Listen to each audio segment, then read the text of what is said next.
Welcome, fellow travelers. I'm Sunny from Loreforged, and I'm joining Chibi and Vertek at the Golden Feather. Come on in, grab a seat, and let's share a tale of adventure.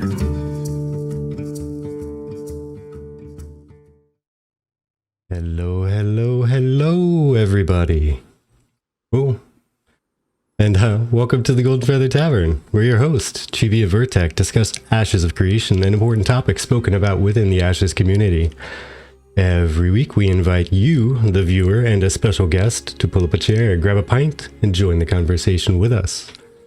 Today is the 10th of November, 2023.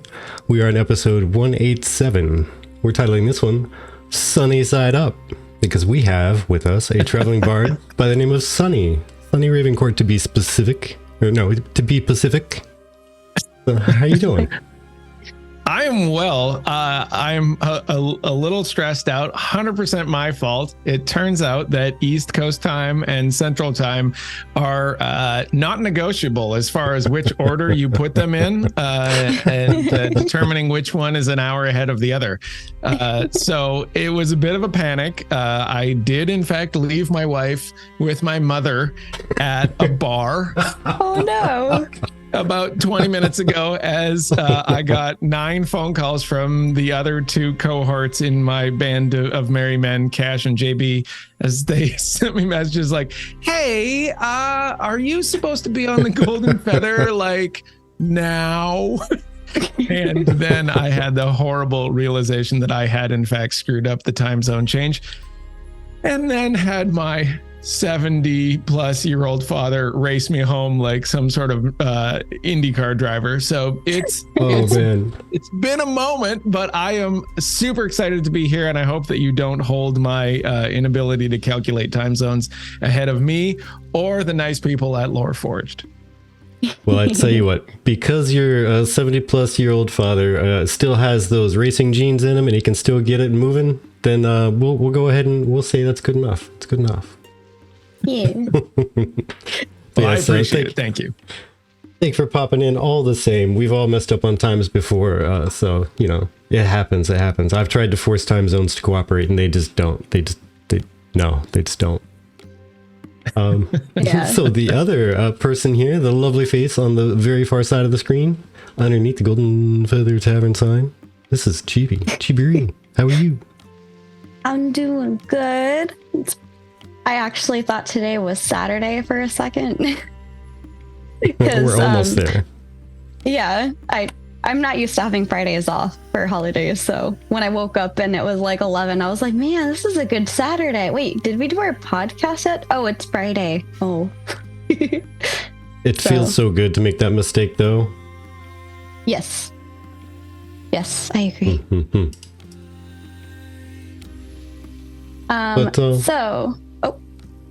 I was just going to say, so what do we have on tap today? So besides getting to know our wonderful guest from Loreforged, we will be discussing Caravans, Tulnar, and roleplay elements, and other random topics from the community, such as what do you want to AOC, which is a pun. What do you want to see in Ashes of Creation? That one's by Nice.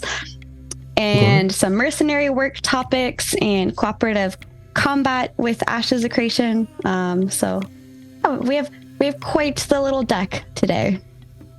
So wait a minute, back up here. Did you say and other random topics from chat? Do we get those? Do people actually bring up random stuff? That's Sometimes. Crazy. This group?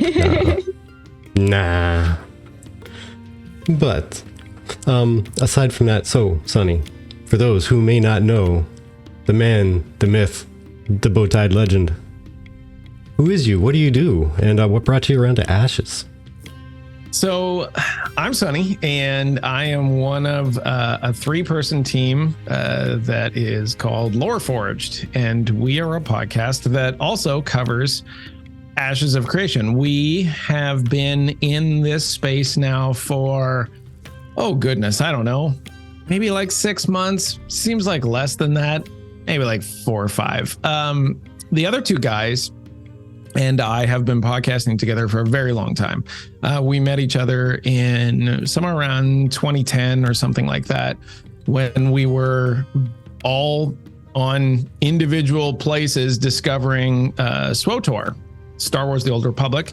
Got together eventually over time from discovering each other's work. I was doing a podcast called Sonny's Diner. They were doing podcasts of various other names, and Old Republic Radio, and the Outlaws Den was JB's PvP podcast.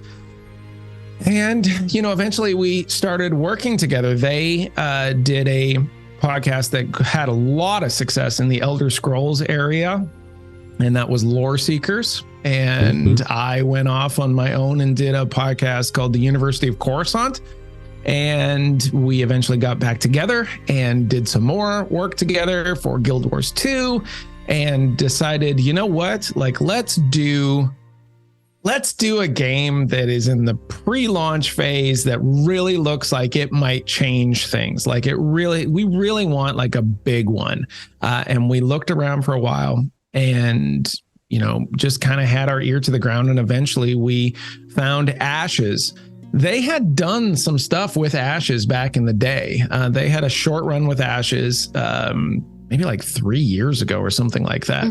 But then they had some like personal stuff come up, and they just kind of stopped doing podcasting for a little bit about that. And so they knew a little bit about Ashes. And so they really tried to sell me that Ashes, especially in its current situation, is going to be awesome. And so they this is like a behind the scenes thing, but oftentimes those two get together when they have an idea and they kind of like hash it out and figure out what they want to do. And then they pitch it to me. They're like, here's what we want to do. And so they had a whole pitch on Ashes, and I'm looking at it, I was like, this is something. Like, there's something here. And we dove deep into it for a couple months behind the scenes, just trying to decide what we were going to do and build something. And we came up with a podcast idea, and came up with YouTube, and came up with all of that stuff. We had a website at the beginning. We don't have that anymore because it turns out that nobody goes to websites anymore. But like, we came out of the gates flying on this thing, and we're really excited. So we have really, really enjoyed podcasting and making YouTube content about Ashes of Creation. It's just a great space to be in right now. And to your credit, the community has been tremendous. The podcasting community is awesome. We've met all sorts of very, very kind people who are highly forgiving of time zone errors, and it's just been, fantastic to work with. So I've been, I and JB and Cash would all agree that it's been a very welcoming experience, and a lot of fun to be in. So that's kind of our story in a nutshell. Oh, I'm really glad to hear that. And I agree with Gone Crazy. You guys busted your butts, and Loreforge experience has been awesome. And I've actually been like nudging at Jibs and you guys to apply to be content creators, because the quality of content that you're putting out is definitely it should definitely be a content creator thing. So yeah, absolutely. If you haven't already, definitely do it. Yeah, we officially threw in the application. We didn't want to throw it in like right away at the very beginning, but we figured after like a couple months that we had enough of a foot in that we felt pretty good about everything. Then we went ahead and applied. But who knows? Like some of you guys have been around for a very long time, and we don't want to take the space of anybody that has been around and doing this kind of stuff. So it's important to us that other creators feel like we love this sort of community type of thing. We love the back and forth between the creators and being in the same space. And some of the creators have even created Discord channels for us to be, together in, which is fantastic. That's a rare experience. It's not like a pie where if I take more pie, then you get less pie. Like they just keep serving pie here. So it's been good on that front. But yeah, like we're here for a while. We are going to be in this thing all the way through, and we're excited to see what this game has to offer us, through the alphas, through the through the betas and eventually through the launch. It's going to be a lot of fun. Yeah. Absolutely. And to kind of hook in on some of your story there. So correct me if I'm wrong. Back in the day with all the SOTOR days, when the wild west of SOTOR before it really launched and everything. Were you on the podcast with, or correct me if I'm wrong, you were on the podcast, I should say, with Tor Syndicate, right? Tor Syndicate. Holy smokes. That is a name that I have not heard in a very long time, as Obi-Wan would say. Tor Syndicate. Holy cow. Yeah, okay, so we're going to have to rewind a little bit if you'll indulge me on this. Oh, yeah, absolutely. Go for it. So at that time, I was an attorney, and I would listen while I was an attorney to another podcast called Tavern Cast. And it was a podcast in a tavern about World of Warcraft. And I'm like, you know what? I went to college way back in the 90s for radio and television. And I worked briefly in radio and I loved it.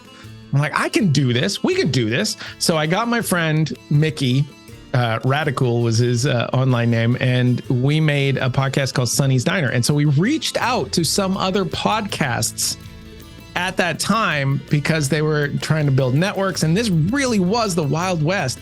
And I believe that Tor Syndicate was one of the podcasts that we might have been on a network with, that Sonny's Diner had done some stuff. I might have even guessed it on their show. That is it. Wow. Where did you even pull that name from? Because that was my first journey into SOTOR. Were you Tor Syndicate? Yeah, I was there with Hammer and what was it? Something with a B. Balsa. I forget his name. But yeah, there was a Hammer and another guy that had it started. And I jumped in kind of as an intern to do security stuff because I bumped into Hammer through just randomly learning about SOTOR. And he was like, hey, yeah, I do this website thing. And that is amazing. This is amazing. I'm like blown away. It's all circling back. That's why when they said that, Sonny was going to be joining the Lore Forged, I was like, wait, there's no way it's the same Sonny. But then I saw you on there. Sonny. I heard your voice and I was like, no. I did a search with Chibi next to me, like looking through your profile. I'm like, this is Sonny's Diner. That is crazy. You were involved with Tor Syndicate. What was the name of like that group? God, there was a name for that group and I cannot remember what it was. But man, those were the early days, right? When you said the Wild West of podcasting, like it really was like you could just grab a microphone and make a podcast. And if you were talking about SWTOR, man, it was going to be a thing. And you look back and you listen to those things and you're just like, holy God. But that time was just such a creative, it's like a star being born, like not like a Hollywood star, but like a literal star, just a furnace of all of these, people and ideas that were just brewing in this thing. And so many of us came out of that furnace of podcasting and went on to just have all sorts of shows. So that is fantastic. Yeah. I love this so much. It was, that's exactly what happened to me. I said exactly the same stuff when I was like, no, we have to have Sonny on now. We have to. Mm-hmm. Absolutely. Oh my goodness. That is so great. I'm so glad you looked that up and found that. That's fantastic.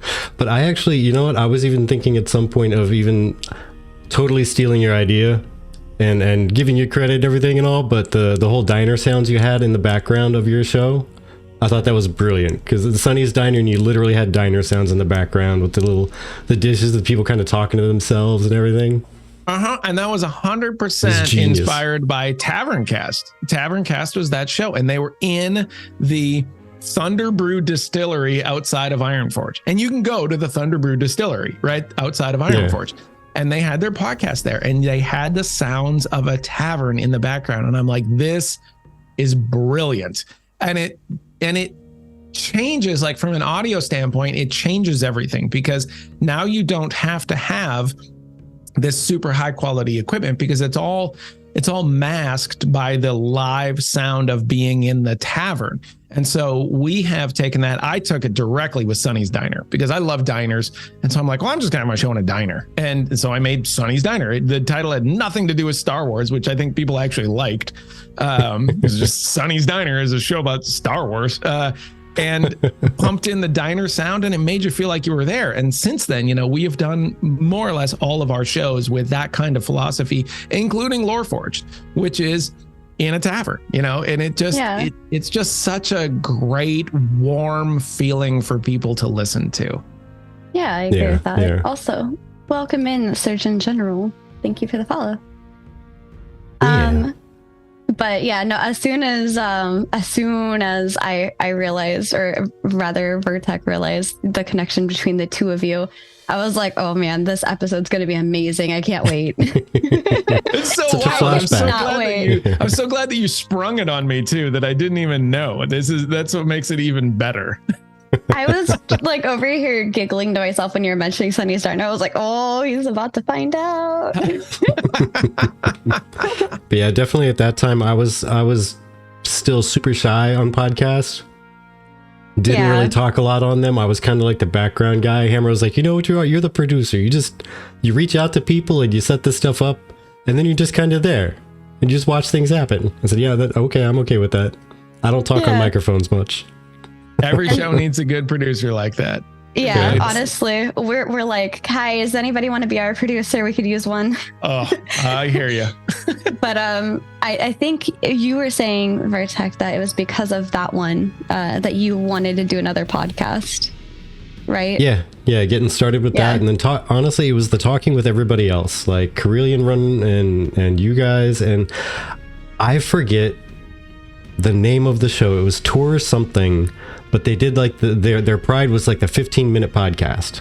It was 15 minutes in, out, done. They just fired off topics. They said their one sentence opinion on it and moved on. Was that Tour Wars? I feel like that might have been Tour Wars. Tour Wars. Yes. They had like you the super fast in, out, radio. Done. I have to stop you with Carillion Run Radio because Carla, remember Carla from Carillion Run Radio?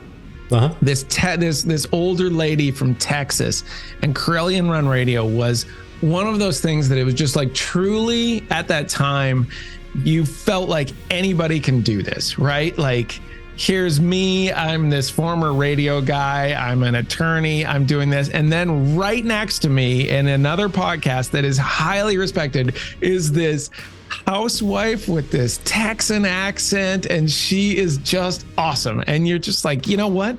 Everybody is doing this, and it is fantastic. Like, what a special time that was. At that time, the like Old Republic Radio was going on. Cash was doing that. JB was just learning about podcasting, and he went out and did his own thing with the Outlaws Den. It was a PvP podcast. People were just excited to do stuff. It was a very exciting time. Yeah. I'm so excited. It was crazy. And then then Bioware had that one little I forget what I think, was it a launch party that was out in like New York, and a whole bunch of people went there, or was it just New York Comic-Con, and they had like some kind of event there or something? Well, they had a couple different events. Somebody in the chat just said, "Hey, it's Economy Guy." It's Economy Guy. It cracks me up now. I'm like, Economy Guy. There was a number of different events. They had like a guild event where they had a guild summit. Remember, they had summits, and they had a podcasting summit where they invited a bunch of podcasters out. And that was like a big thing. The podcasting summit. Yeah, that's where I ended up actually meeting Kathy and them up there. Oh, really? Yeah, because I went out to that, and I know some people couldn't make it, and they were like, take video for me. Okay, I'll see what I can do. Yeah, and in JB, we'll talk a lot about Darth Hader, like the days of Darth Hader. He loved that era, the Darth Hader era of. And then, so here's a little connection back to Loreforged. So Darth Hader was one of the inspirations for the way that we designed the website. So when we launched in Loreforged, we had a website with articles and all the stuff on it because we loved that look from Darth Hader. But the problem is that was a time, that was like a capsule in time that doesn't exist anymore. Like Darth Hader was crushing it with their amazing website and articles and stuff like that. Were. And we tried it, and it's just like, you know what? Like the world has moved on. Like it is YouTube, it is Twitch, it is everything like that, and people just don't do that anymore. But we were still, so inspired by some of those things way back in the SWTOR days of stuff. Yeah, do you remember when it was almost like a scandal when people were talking about thinking that Darth Hader was being bought out by like the Wowhead people? Oh, like, yes. Yeah. They got bought out by them. It's totally different now. It's not the same. You can't go there. You can't support him anymore. Isn't that great? Like Darth Hader was like really controversial, actually, the way that they did stuff, and they were unapologetic too. I remember with the podcast summit, some of them got invited and some other podcasts didn't get invited. And that was one of the ways that Sonny's Diner really kind of got put on the map, was a lot of people said, well, you didn't invite these guys, pointing at Sonny's Diner. Like they're a small podcast, but they're really good. Why didn't you invite them? And I'm kind of like in the background, like, oh, well, that's nice of you to say. Yeah. Right. And so I had a podcast on reacting. This is like the first Asmongold reaction, right? Like I sort of reacted to people's statements on that kind of stuff. But Darth Hader was like, try harder. That was their running line for it. It's like, sorry. And it was just so Darth Hader for them to have that opinion of like, that's who we're going to be. Yeah, man. Oh, it's fantastic. This flashback. Is like a crazy flashback. I cannot believe that Tor Syndicate, that you were involved with Tor Syndicate. That is so insane. Like I'm completely off my game right now because I'm just blown away that we have this 10-year connection.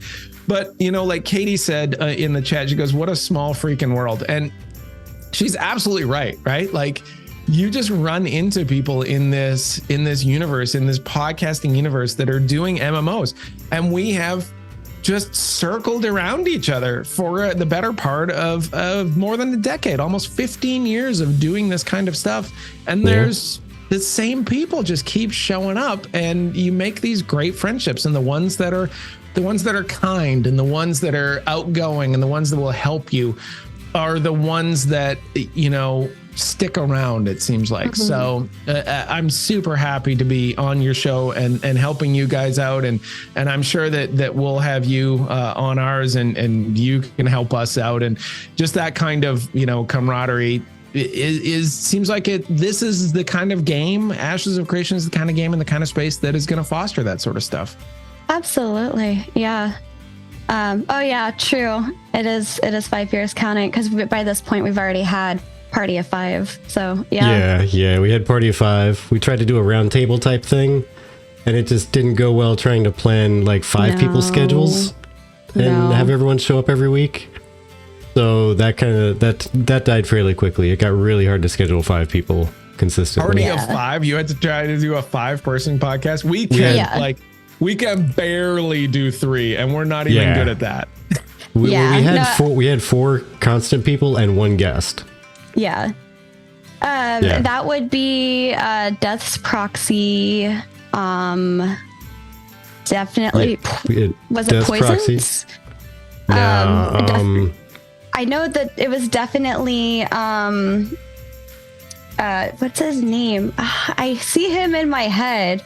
I know. He's changed it a couple times. It's something with Rage. Yeah. I can't remember right now. Oh my gosh, I feel so embarrassed. But I'm like, I'm low-key going through my Discord right now.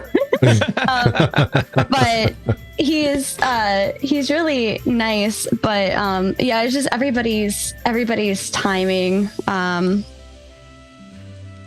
It did not work out well at all. Reckless. It was Reckless. Yeah, Reckless. Yeah. That's right. Because I think one of his things is like Reckless Rage or something like that. But it was a great concept. It felt good during the episodes, I think, but it didn't feel good every week going, all right, so are we actually all here? Woo. Yeah. Yeah. And that's ultimately what led us to like reforming, is because like I was, with my anxiety, I was making some of them feel like I was micromanaging them a little bit, because I was like, hey, are you coming? Hey, are you coming? Hey, it's time. Hey. So it ended up being that it worked out for everybody, because I feel like Vertec and I were super like all about this. And then I think like any new project that you bring on, you know, it seems fun, and it is fun, and then you realize how hard podcasting is.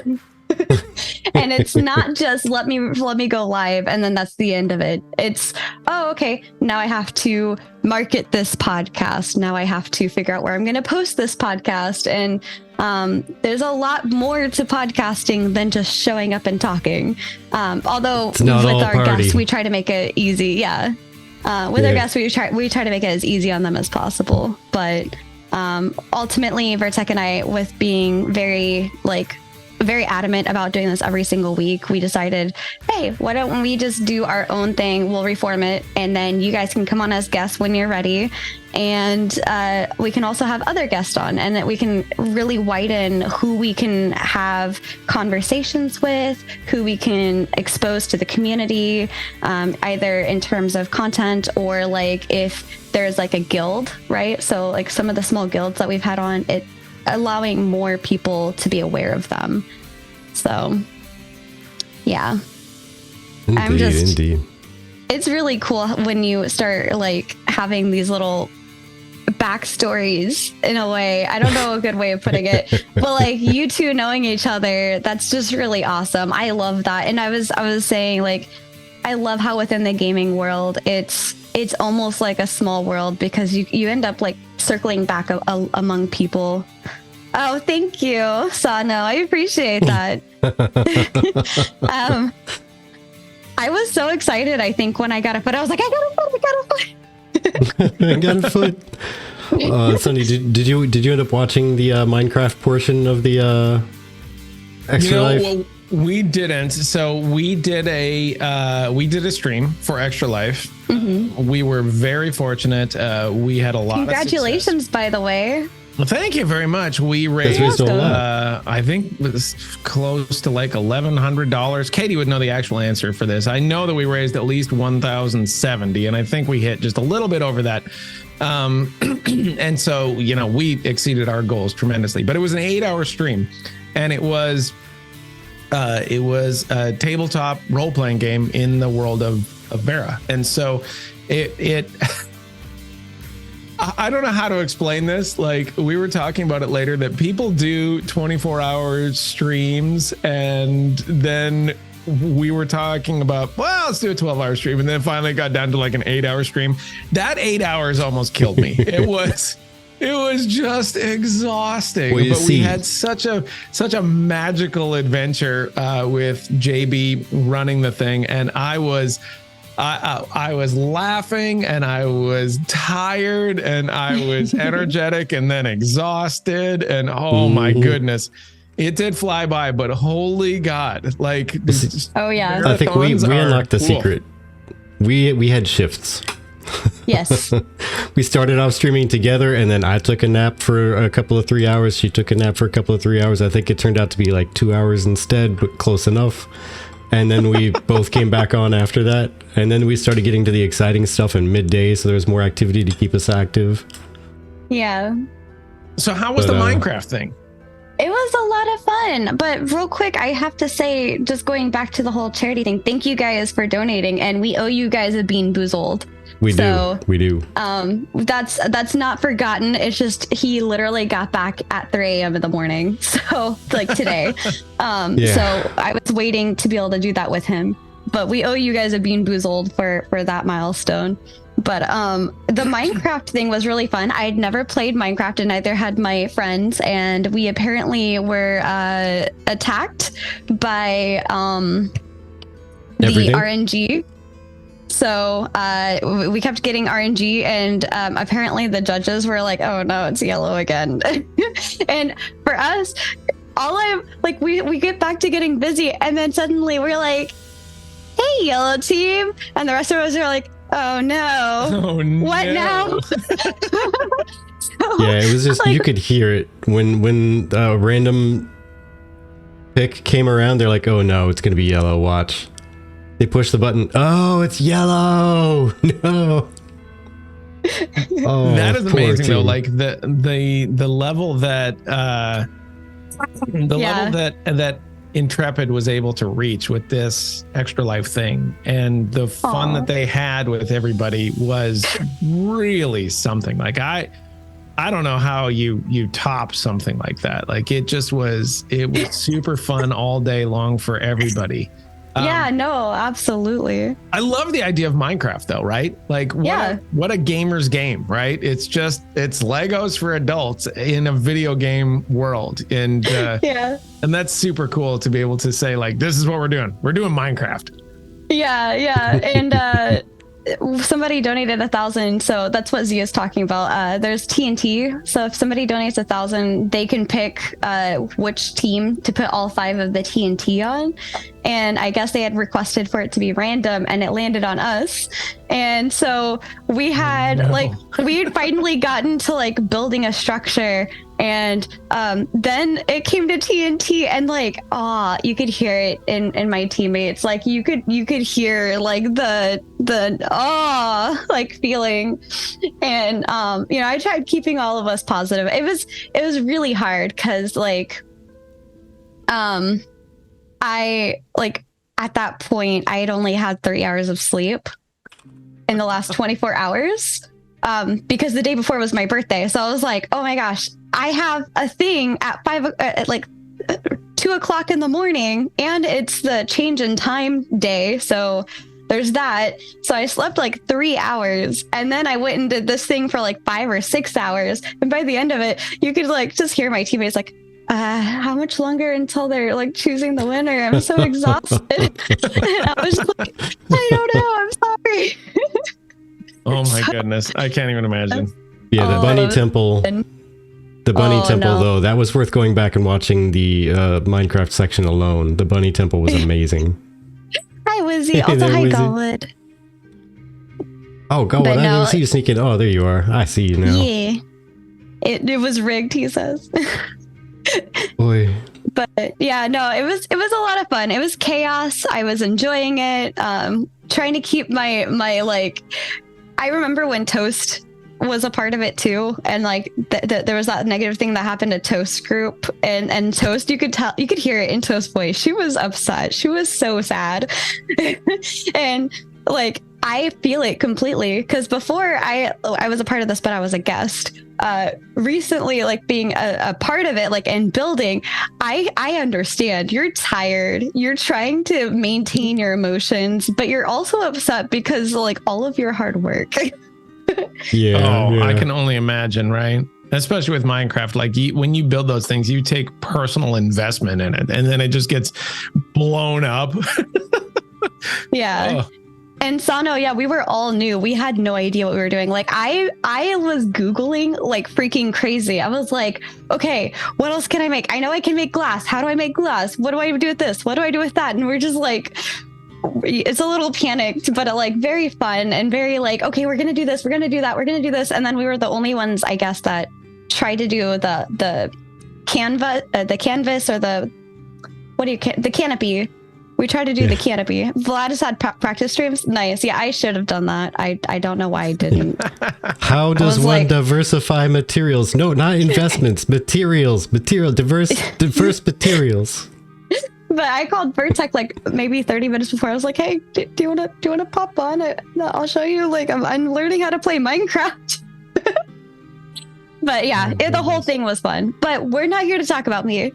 We're here to talk about you. And the Ashes community. But so normally, by the way, just so you know how a normal episode goes, normally like the first 15 minutes we talk about our guest and then we move on to Ashes stuff. We got carried away here. Yeah, a bit. Well, I'm sorry, that's probably my conversation. Oh my gosh, it's all the train wreck. It's all ruined now. We may as well just walk away and go home. Jeez, yep. Anyway, no, it was great. It was great. Don't get me wrong, but let's talk some Ashes stuff. Maybe people like to hear about that stuff. Get your opinions on some things. Yeah. I'm ready to talk ashes. Let's do it. All right. So we're gonna have you on in the future again, and we'll just have to pick up conversation again there. Carry on. That sounds great. Let's do it. So, as the guest, it is your choice. Would you like to talk about Caravans, Tulnar and RP, or some random topics? I want to talk about Caravans. Caravans, all right. Okay. You're just on that caravan grind. You're Man, we are just grinding it. Caravans. But I want to talk to you guys. I want to talk to you guys about Caravans because I'm very interested. So maybe I'll even flip this on the tavern here, and I'll ask you guys some questions about Caravans and things like that. Oh, how the turns table. Exactly. So the first thing I want to talk about with Caravans is this idea somebody had come up with about a caravan city. And so they were saying, after just watching the amazing reveal, something struck me when I was watching Steven turn his caravan and it disappeared. Something that might help make these nodes feel more alive is if each of the caravans that is turned in to a node would continue to be driven around the town after it's turned in for a certain amount of time, so that a node will have more or less traffic based on how many caravans are turned in. It would be extra cool if they could keep the skins and aesthetics of the turned in caravan while it's being driven by the NPC. This effect would be a pretty cool way to demonstrate how much trade is in the city for the players at a quick glance. Also, if caravans ever end up having an option for guild colors and these aesthetics are retained when the NPC drives it, it'd be easy to tell at a quick glance which trade guilds are active in the city. Lore-wise, you could probably explain it as the node NPCs or warehouse workers taking over and driving the caravan to the warehouse to be unloaded and then watching over the caravan for the player in the meantime, i.e. cleaning it, basic general maintenance, taking care of the horses, etc. Okay. Yes. Are you ready? I am absolutely ready. Okay, I've been talking about caravans now for like 3 straight podcasts, okay? And including like live streams and like everything. Caravans. You guys have come up with questions on the caravans that I had not even considered. And you pulled them from Reddit, which is my favorite, because we had a part on our previous show called KOTOR. And it was check out this thing on Reddit. Yeah. I love that. I still love the Star Wars tie on that. And right, exactly. And so KOTOR worked really well for Guild Wars because it was an established game. It's not as good for Ashes because the game isn't out yet, so they can't pull as much. But every now and then you find nuggets. And this one is so freaking good that I can't believe that I didn't see it. This question is fantastic, and I love it. So the concept of the caravans coming into town, caravans coming into specific towns, and then incorporating that into the feel of the town is brilliant. It doesn't have any like actual economic impact to it, but what it does do is exactly what they said. It provides a aesthetic feel and just like an emotional feel to whether or not a town is alive or not, right? Yeah. So when you go into a town, and let's just say New World, okay, I'm just like randomly picking a game. New World, you go into a town in New World. There's nothing to say that that town is particularly alive or not alive other than the amount of players that are running around. But when you see a bunch of players running around, you feel like it's alive, right? If you go into a town and there's nobody running around, it feels like it's dead. And unfortunately, one of the games that was the worst at this was SWTOR, right? The towns just kind of felt dead. The only place that had any life to it whatsoever was the fleet. I think it was called the fleet. Is that right? Yeah. So the fleet felt alive. Everything else felt dead. But if you could take the number of caravans that are coming into town and then have them do like a couple laps around for like, say, 45 minutes or an hour or something like that to various places, that would really go a long way to having that feel on whether or not a town was alive or not. And you could honestly, you could make economic decisions on whether or not you wanted to invest in doing stuff at that node based on that feel. There's something that no matter what happens with the numbers, it does come down to feel. And what a great way to just add flavor to that. I love this a ton. Yeah, no, me too. Yeah, so I kind of like the idea, only to a degree though, because I think that it might make the streets a whole lot of busy and a whole lot of cramped, and it might start to feel awkward over time if it's the same traced route. So it would need to be either random routes and like random amounts of time. Like they're gonna choose this route through the streets, and it's gonna take them like 5 minutes to get through town. But whatever, it's at least it took a path of travel through a popular part of town. This one's gonna take the entire circle route around and come back, and that's gonna take a 40-minute route or something. But I also thought it would be neat if there was an actual purpose to their destination. Like you're going to go to the caravansary, but then once you stop at the caravansary, your caravan's going to continue on to like the auction house, which has the warehouse next to it or something. And then it's going to park in a field next to the warehouse. And your caravan's going to hang out there for like 30 minutes or an hour. And then it's going to fizzle away or go park inside the warehouse. And that's where it disappears. That would be pretty cool. Imagine if there was like a field and the caravans had to take up a slot until like all the slots were filled, and then they'd just kind of be whatever. But like you could look at the field and be like, holy crap, look at all the caravans in this town. Like this place is nuts. Now, you're right. I'm not saying anything about the mechanics on how you actually pull off like having dozens of caravans rolling around through town. That's like a not my problem sort of situation. Just create the traffic and yeah, I'm just the economy guy that wants to create the traffic. The actual traffic management problem, that's like a city planner issue that's not in my realm of things. But I just like the idea of having something that is coming to the city also affect the aesthetics and the feel of the city itself. I think that's super cool. Yeah, I was going to say something kind of along the lines of what Vertex said. I love this idea. I think it definitely adds to the ambiance of the world around you. And anything that makes the world feel more alive really helps with immersion. But it also helps with subconsciously informing the player. Because you're getting informed on where caravans are coming and going from just by being able to see some sort of reference to that caravan somewhere. I think it would be kind of cool to see like a section, like a caravansary area, where there was like a couple of the different pre-mades that are just like parked somewhere. Pre-mades being like whoever just delivered their caravan there. But like a pre-made space that could hold a caravan. And it would hold maybe up to 3 visually, but there could be more than that there potentially, just to make sure it's not too cluttered. But it also, if it changes out often, then you know that there's a lot more caravans coming in.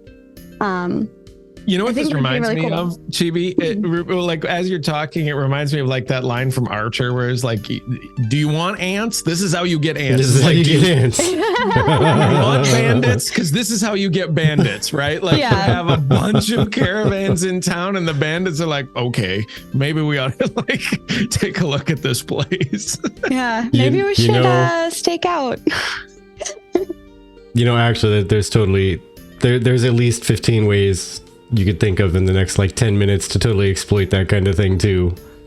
Like, send out the scouts, find out which trade routes are active today. Okay, this town's empty, so no one's arriving here, but that town's full. Okay, check out the 5 roadways leading there real quick. But I mean, that's like real lore based.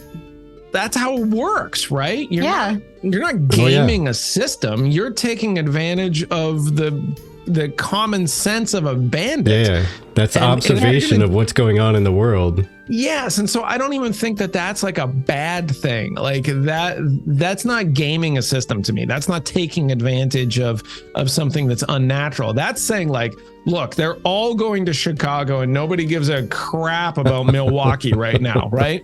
Right. I'm not going to Milwaukee to try to knock over caravans. They're not going there. I'm going to Chicago. There you go. Well, I was even thinking it didn't need to be necessarily driven through the city. It could even be where it like phases out and then it phases in at the caravansary.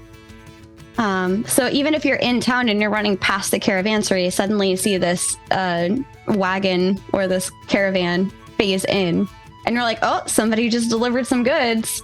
Better go check the market. Something like that. I'm not sure. But I have Golwood's conversation here. So A1 caravanserai was in town, but they scrapped it, probably because they predict fitting vehicle issues in the town. I think it'd be great if the caravanserai was bigger and actually held receiving caravans for a time period. And that's kind of what I was getting at as well. Golwood goes on to say, even if you just pulled over for a minute in front of the town, that would be great for making the node reflect how busy it is. And I think that's the important part, is showing the life that is actually happening within the town. I love that. I think this is a great idea. Oh man, so I just had a crazy idea that I'm really curious how this would play out. So I like the idea of there being, one of them pulled over, and reading Galwood's statements here, I first thought of, so some of the mods on some of these caravans will probably make them pretty big. So barreling down the middle of a street might push people out of the way, because they were saying, the selective collision and all, like vehicles will move people. Well, but vehicles can push vehicles to a degree. But if there's caravans checking in slowly and trying to get into town, there might actually come a day where there might be a line of caravans waiting to go in, and bandits just decide to run up outside the gates, like, all right, let's see if we can take down this caravan before they get in the gates. Ready, set, go, boys. Oh my goodness. Yeah. And like towers on the outside of the gates or something like that for the mayors to be like, if you're within a certain range, we're going to take out bandits that are trying to get a last minute score on our caravans. Like, if you can get close enough, we are going to rain arrows down on them. We went the same direction. I was like, goes in the middle of the town, uses the pushback. I didn't know what it was called, so I called it the pushback skill. And at the same time, Golwood says press repulsor. Yep. That's the same idea. I love it. Oh my gosh. Okay, so this brings up the next question then. Should it be a problem, or will it be a problem, if caravans travel in packs? So this is also from the Reddit. This one's from Flintstone. In evolutionary biology, a common strategy for traversing predator-rich areas is to travel in large numbers. For example, when fording a crocodile-infested rivers, zebras, gazelles, and buffalo all cross at once in large groups. Ashes players may converge on a similar strategy with caravans, which we already know is possible because Stephen mentioned you can make a raid with multiple caravans. Right. So, by launching 50 caravans at once, which I don't think is going to happen, but I will go with it for now, a group of players could reduce the risk of failure for any one caravan in the party, which is not a bad idea. That's a pretty decent strategy. Caravan heals and buffs could stack, lending defenders a significant advantage over attackers. Attackers may be forced to focus on one caravan.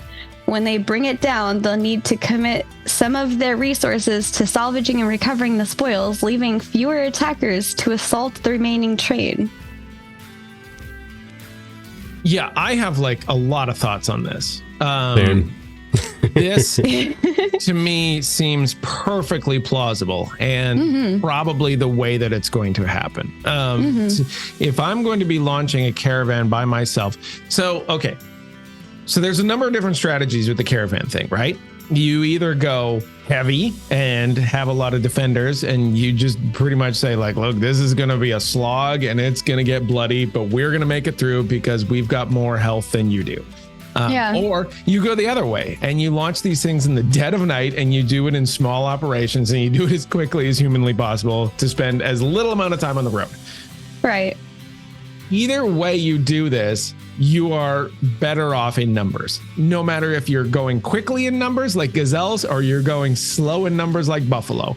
Right. The numbers game always helps you. And so I think that most people, if they have the ability to, will launch multiple caravans at the same time. And I just think that's going to be a part of the game. And I love it, again, because it is a It is a logical, lore-based way of accomplishing the task that you want to accomplish. It just makes sense. Vertec, what do you think about this? So I had a couple thoughts at the time they were actually, well, at the time I was watching the video, which was today, because I spent the last week and a half on business travel and sick half of it because I don't know what they have up north, but they shared it with me. So as I was watching it, I was thinking, it'd be kind of great if there were a group of caravans, right? And one of them built out their kit to be absolutely just swift, right? Or even two, absolutely just swift. And they had a bunch of tanky ones around. And if somebody actually thought like the really beat it, like the tiny ones with, no real armor or anything really weren't worth their time because the big armored ones are obviously the ones to protect, right? And then there's a bunch of people sitting around on their mounts to protect them, and they engage everybody so they can't mount up in combat, and then the swift ones just take off and go. Sure. And then the big ones are there with their little their health replenishment buffs, just kicking them out, and I think that'd be a pretty decent strat. I mean, there's so many different things you could do with that, though. Like, you could have the one armored, or but not visibly, just building up whatever you can for endurance without that visible impact, and then a bunch of swift ones that just take off and run and scatter as decoys. And or you could have the one that's not well defended be the decoy, because that would be, presumably, if you're gonna go after a group of people, you're gonna pick off the weakest link first. Yeah. There's a bunch of different strategies you could go with and see which one works for you. The Tour de France strategy, where you have the peloton and then you just send the guy at the end and he gets the yellow jersey. I like Galwood too. Just wait for a caravan zerg and jump in the middle of it with your solo caravan. Like, I'm totally a part of these people. Because I was also thinking there's also ways that streamers could totally bait attackers into attacking just to increase their like defender stat or whatever. For all their friends and everything, is they could absolutely have a party of people to defend them, like say 10 friends or whatever, right? In a party with the caravan on stream, just cruising around. But what the people watching don't know is that of the 10 people around, only 5 or whatever are in the party. The other 5 are in separate parties of raid groups of people who are out in the woods just following along, seeing their one party member and just staying within like easy reach of them on their mount. And just wait for someone to try to, stream snipe that, and wait till a big enough group comes along that, all right, let's get them, boys. 60 people come rolling in to defend the caravan and just demolish the attackers. Oh, jeez. I thought you were going a whole other direction with that, honestly. Oh, no. I thought you were saying the streamer would be the bait so that their guild could take a different route. Oh, I mean... No, he went right to the bloodbath. That's what he did. Yeah, he did. I mean, there's that too. There's that too. All of the above. There's so many options. Like Thogli in chat said, our dwarven friend in chat said, classic misdirection. There's going to be so much misdirection, and that's just like it's going to be amazing. It's going to be the beauty of this. And this is what I'm talking about. Like, and I said this on the Lore Forge podcast. I'm going to say it again. Like, Vertec was talking about the commodities thing, and if this is all there is to it, then it's not enough for him. And I disagree. I love Vertec to death, and he's got fantastic opinions. But to me, this is Vladis. I'm sorry, Vladis. Too many V names, or I should say, not enough V names. No, right, exactly, right. Like, that's what I need in my life, is just more people with V names that are close. Try to remember this stuff as I'm stressed out and doing something live. Vladis was on the show, and he said, like, if all the commodity thing is just a risk reward transport thing, then it's not enough. But I disagree, because it's a story generator that creates these moments, these kind of stories where he is like, remember the time that we had this crazy op where we sent like one gazelle caravan and it had all the good loot in it, and they attacked the buffalo caravan, or we had like the 60 people in the woods and they came through and just wrecked shop on these 10 bandits that thought they were stream sniping me. Like, that's tremendous. That is fantastic. And so the ability to create those kind of stories and that kind of misdirection is super fun for me. Like, the game There are games out there that it's nothing more complicated than that, and they are great games. Like, this is just a fraction of Ashes of Creation. And if they have something that's this awesome and this much fun, I mean, that's fantastic, right? Yeah. Absolutely. Yeah, and honestly, even to get back to the original question from Reddit, there was by launching 50 caravans at once. So if you had a guild, an entire guild that was focused on trade in an economic metropolis node, right? They could absolutely figure out when the low tide is as far as player base online is, and plan to do exactly that. Like, we're going to launch 50 caravans at once. So there's 50 of you are dedicated to driving, okay? Oh my goodness. Can you imagine and we that? have a 300-person guild. The other 250 of you are guarding these 50 caravans. Send it. And we are sending from town to town to town. We are spamming this all night long until the morning rush comes in, and then we're tapping out. Oh my God. And just cranking money, right? Like, you've been saving all of your glint, and you've been just waiting for this score, and you're just gonna ship it all one big score. Yep. Guinness Gamer says, if you have the numbers and organization to get all those players and caravans in one place at one time, you absolutely deserve the benefits of the same.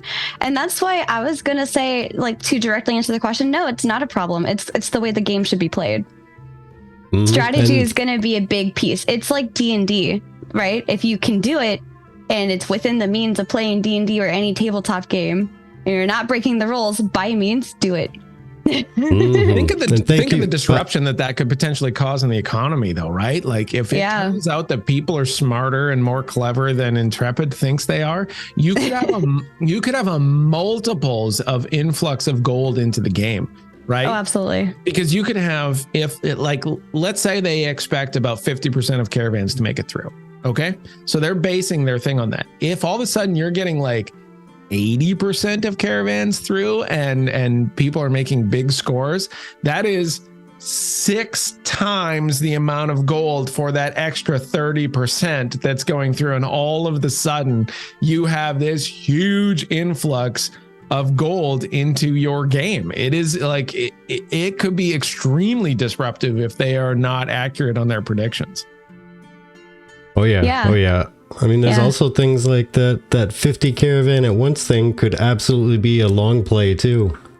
It could end up being, hey, we're going to do this once a month or twice a month, and we're just going to move a lot of product and spread it out over the next little bit so the prices don't tank as soon as we drop it all on the market at once. Can you imagine the dude in the woods that is like, it's midnight. I'm just going to see in the woods and see if a caravan drives by. And then he sees this monstrosity. That death march just cruise on through. Caravan with hundreds of people. I got like watching the freaking Spartan army walk through. You're just like, what is happening? Well, even better, imagine what the notifications on his screen would look like and how that would impact the choice. Oh, there's a caravan coming. Do you wish to attack? Yes. There's a caravan coming. Do you wish to attack? I guess maybe there's a caravan. There's a caravan. There's a caravan. There's a caravan. There's a caravan. I'm out. Run! No. So Guinness brought up a point that I was going to go to next. Okay, so like this could also be a telltale sign of when a guild is potentially going to like siege another node, right? Can you just imagine with me for a moment, like you are having this plan to attack this castle or this node, and you literally pull resources because you know you're about to attack it.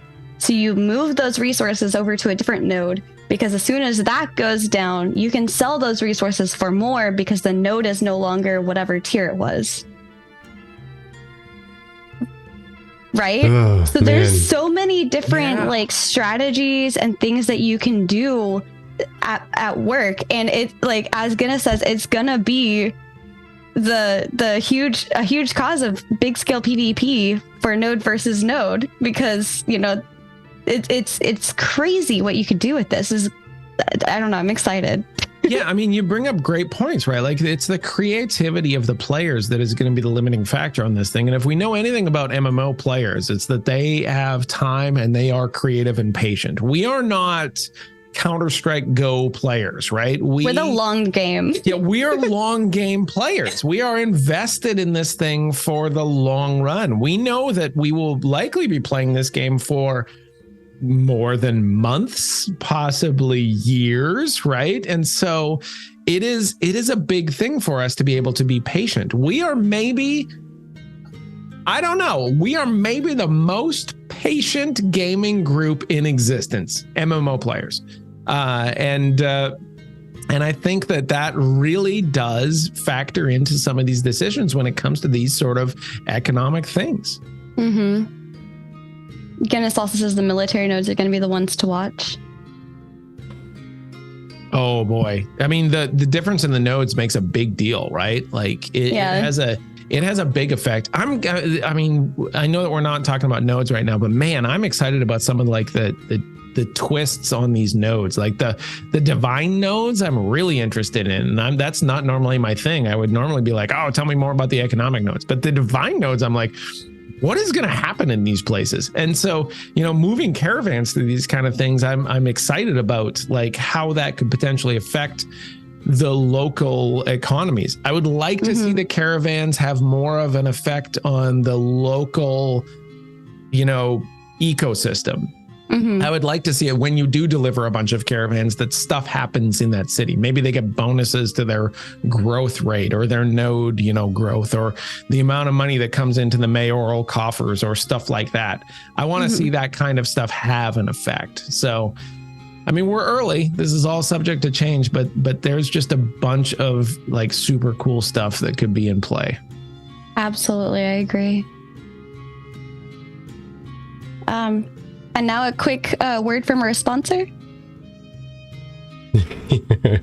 I just wanted to say on the last topic of caravans, should you ever have need to insure your caravan, just remember to call the guild NordCVN. Transport like no one's watching. We protect your cargo from node A to node B. Insure your caravan today with NordCVN. I'm sorry. He was like, we could totally move on after this if you want. I was like, please do the ad. I love it. Oh my gosh. Sus. Yeah, if I don't see that guild name, I'm probably gonna be kind of sad. Just saying. Oh my gosh. Galwit says, I'm a merchant player, so I have so many questions still when taking caravans to the limit in terms of how much stuff you can move. If you have 50 players from another guild in 2 hours, Alpha 2 is going to be real interesting for theory crafting caravans. Absolutely.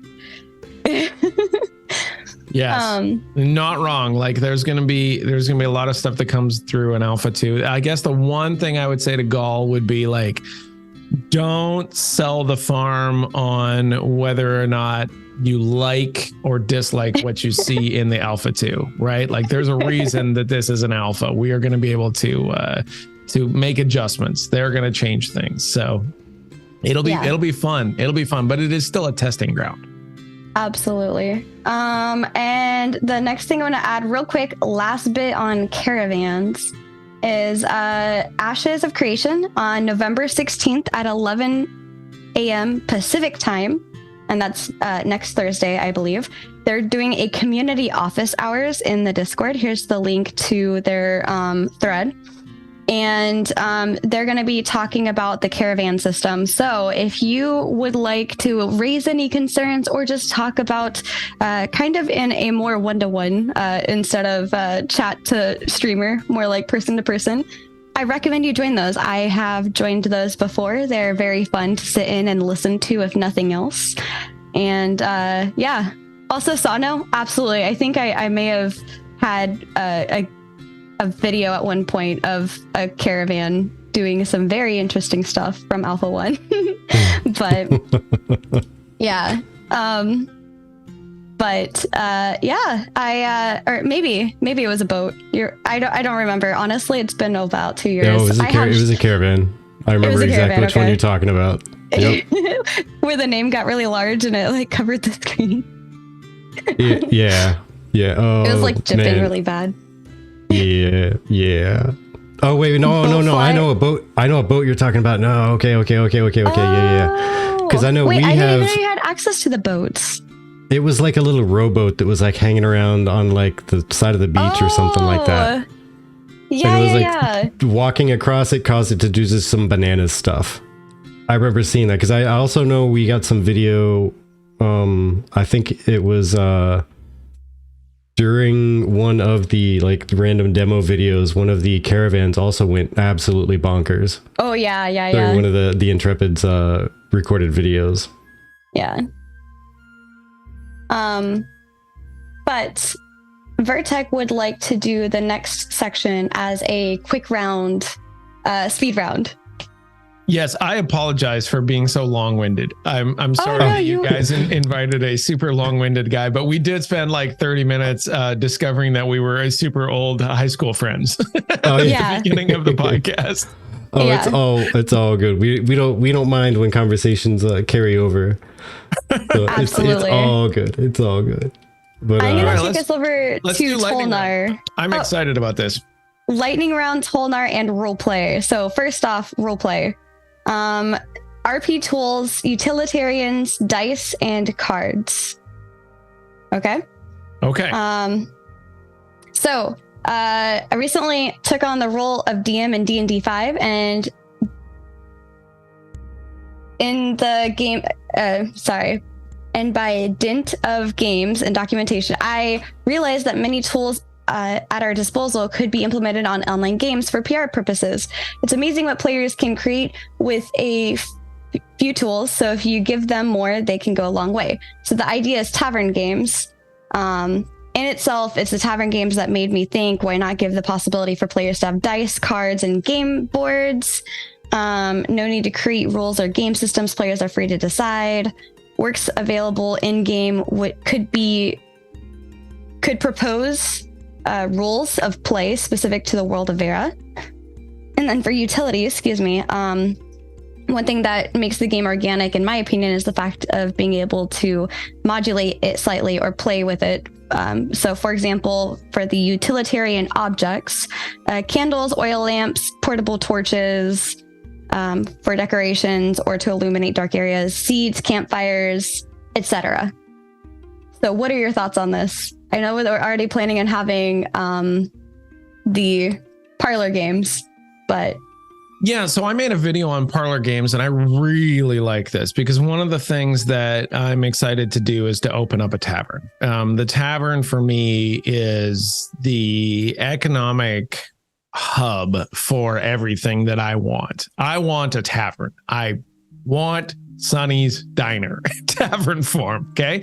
That's like an end game goal for me. So what we know that they're going to have parlor games, right? The ability for players to play with each other. What I think they're saying is, what if you could just give players the tools and allow them to develop their own tavern games? And I mean, that's pretty brilliant. I don't know how the mechanics of that would necessarily work. Perhaps you could set up like a system where you could make rules for certain games and then name them. I mean, that would be super RP. If you could have the ability and the system for players to set up a certain set of rules and then do that kind of thing, and just by giving them cards or dice or something like that, that would be magical. Because really, is there anything better for an MMO than to have the player base create their own game that's centered around your MMO that was conceptualized and exists inside of there? That is like the RP dream. So I like this. I don't know how mechanically you do it. But again, that's a somebody else problem, right? Like right. The idea of having that in the tavern. Imagine this. Imagine you have the Loreforge Tavern in whatever town, and people know that if you go to the Loreforge Tavern in whatever town and Sonny's behind the bar, that they will be playing a particular game, like a Vertex 5-finger fill 'em up, the whatever that game is. And there are rules to that game and they only play it in this tavern, but like lots of people like to play this game. That would be amazing, wouldn't it? Yeah, that would be super awesome. Yeah. I'm really psyched up to see how far they go with a lot of this stuff. Yeah. Pockets Art says sounds like modding or add-ons. Yep. Very possibly. If they would let us, but I think they've already said like no real mods or add-ons are gonna really allow. You could do it without that, but you'd have to build it into the game, right? Like anything that's not modded or added on, you have to build into the game. And so they would have to embrace this concept of something like that. So I don't know how they would do it other than just giving you the card. Well, the simple answer would be this, right? You give the dice or the cards and you let the players just basically go on the honor system of bets and stuff like that, which would be really, really hard to do. But you could maybe do something with like third parties or something like that, where people could hold money. People could hold money and they would be just like a neutral judge. And then they could give the money out on the person that won the game based on whether or not they thought they won. Right. Yeah. So there's an agreement between the two players that person C, cash, would hold the money, cash, then and you had a trust that like, well, look, Cash is the judge of this thing and he's going to give the money out based on who wins the game. And he has a reputation of being fair, then there's your problem. There's problem solved, right? Like that's it. So, I mean, you could do it. It would just be, you have to give the players the tools. So we were talking about the Wild West earlier in podcasting. I'm pretty sure that would be the Wild West of AOC right there. There'd be so many people. You dirty cheater. PvP in the middle of the tavern right there. You want to take this outside? Oh my gosh. I love it. So while we go through the rest of this real quick, not to necessarily interrupt, but just to let people know, I'm going to change over so that the background is showing some fan art while we go ahead and talk about the last of this stuff, just so people can appreciate it while we're chatting. Well, cool. Sounds good. I'm going to leave some Twitch clips because during the extra live stream, Steven and I think a few others within the Pathfinder game ended up talking about Tulnar, some Tulnar lore. And I thought that was really exciting because I know a lot of people are very excited about Tulnar. However, as quickly as I'm about to excite you over the Tulnar, I also would like to let you know that unfortunately, where did I put it? Maybe I didn't put it in here. I thought I put it somewhere. Maybe I didn't. Okay. Well, Steven had said somewhere, and I had found this somewhere, but Steven had said somewhat, I think recently, that Tulnar weren't going to be worked on anytime soon. So enjoy your lore of Tulnar while you oh, there it is. Yeah, the Tulnar idea prompt, that's the one. So Tulnar currently aren't being worked on. They will be in future sprints, is what he said. So yeah. Poor Tulnar Bard. Gonna be the last thing to see the sun. Aw. They're really like Tulnar are really one of the most secret pieces of the Ashes of Creation puzzle, aren't they? Absolutely. Like they are one of those things where it's such a cool and unique idea, but at the same time, they are not putting it in the forefront. I think that they really understand that they need to get this one just right before they launch it. And so they're waiting, they're waiting until they have a lot of the other things ready to go. But man, it is super cool to see them, hold this one away from us. I think that it's fun. I think that it's fun that they keep teasing us with the Tulnar and not giving it to us. It just makes it's going to make it so much better when they finally do the thing, but they have to understand that if you dangle that piece of bacon in front of the Rottweiler long enough, like that bacon better damn well be bacon by the time I eat it. Right? Otherwise, there's going to be a problem, right? Right.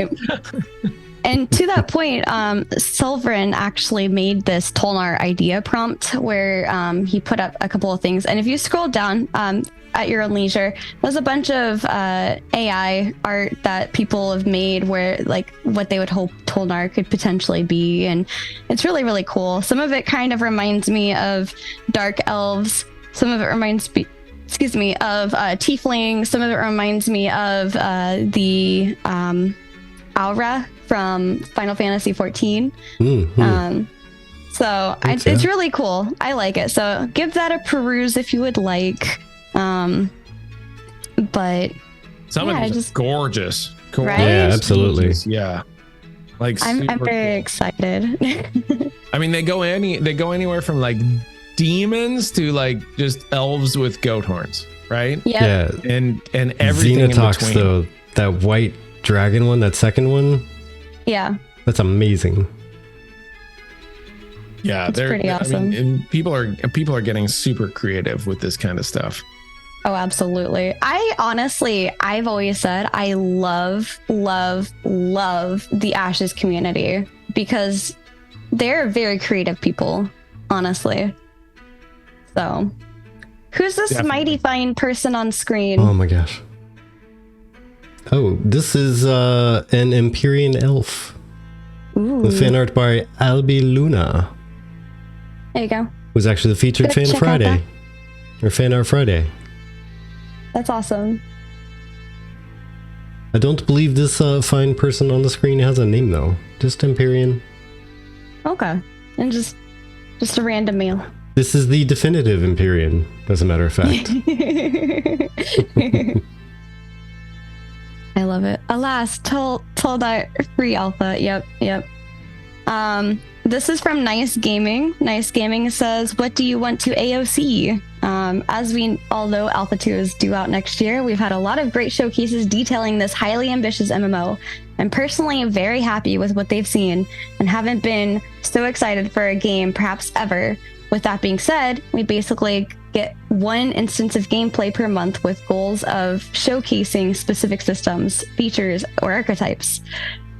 This was cross-posted over to Reddit so that he can have a wider range of responses. Leading up to Alpha 2, what is one thing you're wanting to see soon? Example, a specific archetype, a specific mechanic, naval content, etc. Nice says he's hoping to use this as a means of gathering data and feedback. And hopefully it could be useful for Intrepid as well. Honestly, I think that some of the things that I wanted to see just got shown with the caravan system. I think that was like a really big one for me is some of these economic mechanics. I liked the mayoral showcase, but I didn't think it was enough. I wanted to see more of that, like what that looks like, how these nodes go from 0 to Metropolis, not just like from 3 to 4, right? Something that. There's a lot of stuff that they keep coming out with that's really neat. I would like to see. Here's one that I just really want to see is the Bard. I'd just like to see how are you going to make a Bard in this game? Yeah. The Bard is something that just doesn't really exist in MMOs, that like modern MMOs at least. It definitely is a thing in Dungeons and Dragons, but you just have a hard time showing that. The last one that I can remember it being in was Lotro. And so I would like to see how are you going to make a Bard interesting in a modern day MMO? So that would be cool.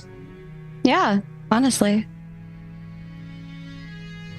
Vertec, is there anything that you're looking forward to? Oh man. It's really hard having followed for so long and watching all this stuff come out to pick one thing. Like, what's one thing? Oh man. I'd really have to say I agree with a lot of the single word responses that I saw, but two of them especially jumped to mind. And that's Bard and Augments. And they tie into specifically, I want to see the Bard augmenting a tank. Because you know I'm a tank maniac. So Yeah. I'm gonna take 2 answers and squish it into my one. I'm sharing out the video that Pockets just sent over. This is from 9 hours ago, actually, from Nice Gaming. He seems to have just done a video on this. So if you guys are interested in hearing what Nice has found in terms of what other people have said. For me, I was surprised that like we got a look at the mayor system that I wasn't anticipating to see. There's a lot, honestly, to unpack with everything with the mayor system. And so I feel like that's going to be really hard to do in one live stream because there's just so much to look at with that and so much to be involved with. It's so intricate. And I think one thing I would like to look at is the updated crafting system. I know they did a crafting whatever, like recently, like I think it was like the basic, but even something like if they've done anything updated with the UI on how processing works and how that like entire skill tree works in terms of separating out like being a processor, being a gatherer. Like you only get one. I think you can be a jack of all trades and a master of none, or you can master one thing. So I would like to see if they've made any progress on that particular part of it. But aside from that, I know that a lot of people are sick of the Riverlands, but I think if they have other biomes ready, which we've seen like little sneak peeks of the desert biome, right? And the jungle, I think was hinted at a time or two. And I think they're probably having those ready, but they're wanting to like, the Riverlands have been shown so much, we're a little bit desensitized to it, which kind of is a bad thing, but it's great when you go in and experience the rest of the biomes for the first time yourself. I think. Absolutely. Yeah, it's going to be some interesting stuff to stumble into for sure. There's no doubt that some of those other areas have just been, sort of kept guarded for whatever reason. Maybe they're not ready and maybe they just want to, save them for a bigger moment. But some of the Middle Eastern sort of areas and a lot of the races that we haven't seen in their homelands, those are going to be super cool reveals when they get to that point. Mm-hmm. I just want to see how some of these biomes are going to kind of transition into some others. Yeah, I would love to see that too. I'd like to see them set expectations for how Alpha 2 will work. I see a wide range of speculation on what races and biomes Alpha 2 will start with and how many A2 will work. We have also seen so little of the Riverlands. Even I think there will be enough to surprise as Alpha 2 comes. I agree with that, honestly, because you've seen very specific parts of it. If Alpha 2 is starting with only 2 biomes and half the racial architecture is done, then Intrepid should start indicating that, I think. And I think maybe it kind of also comes down to what gets done or what gets closer to completion that they felt comfortable sharing at that time. Because you never know. Sometimes you can go to implement it and then it has like an interesting a bug or something. And so then they have to pull that back from being in the official. So yeah. Are we showing anything else? I have this meme when you realize thanks to the Caravan update that you will be able to form your own gangster organization and dominate the AOC servers. This is a meme. Streamer with many followers. Taking notes. And then for those that love roleplay, I just wanted to pop this out there. This is somebody's character story. And it's quite lengthy, so I'm not going to read it, but if you're into roleplay and you like reading other people's characters' backstories, I just thought I'd share that. But is there anything else that you guys want to talk about, or should we wrap this up? Yeah, as I say, I think it's probably about time to wrap up. We won't be able to raid over into Vladis if we go too much longer. Right. Well, I've had a great time. last... Thank you so much, guys, for letting me come on here, and I'm sure that I'll say goodbye here in a second. But yeah, like, I'm ready to wrap it up. Thank you. It's been a great show. Thank you. Beautiful. I was just about to ask if you had any last words. Any last words? Before I'm executed. Gosh, no. The community has been so great, and thank you so much for letting me come on your show. You can find all of our stuff over at loreforged.com. Specifically, a couple places I'll direct you to, and that would be the podcast. You can find us just basically on Spotify or Apple Music at Loreforged, or on YouTube, and that's youtube.com/@Loreforged. Mm-hmm. And that's pretty much it, man. We've been out there for a little bit. We're maybe not quite as long standing in the community as you guys are, but we have enjoyed our time tremendously, and we're very excited to come on shows like this. Yeah, very excited to have you. You folks are around, and you've been doing things, and it's awesome, and you've been doing great stuff. And yeah, despite your hesitancy, you guys deserve to be in that little official content creator program, because you put out quality stuff and you're quality people. So yep, absolutely. Also, just a look ahead, it seems like Vladis is doing a 1v3. Ooh, I was looking at it. I was suspect. I was like, it looks like a 1v1v2 with that set up. I could see that. In general, it seems like he has a couple people on from Suspect Guild, with Psychophobic being the GM. So very excited for you guys to hang out with him for a little bit before he ends his show. But you know what? I love being around how long we've been around. My takeaway is watching new people come up with podcasts and seeing them flourish. It's really fun. I love it. Vlad's been doing a great job with it too. So one of our favorite peoples. Yeah. Go ahead and create that raid there. Absolutely. Yeah. But thank you, everybody, so for much, stopping guys. by. Yeah, thank you for hanging out with us, Sonny.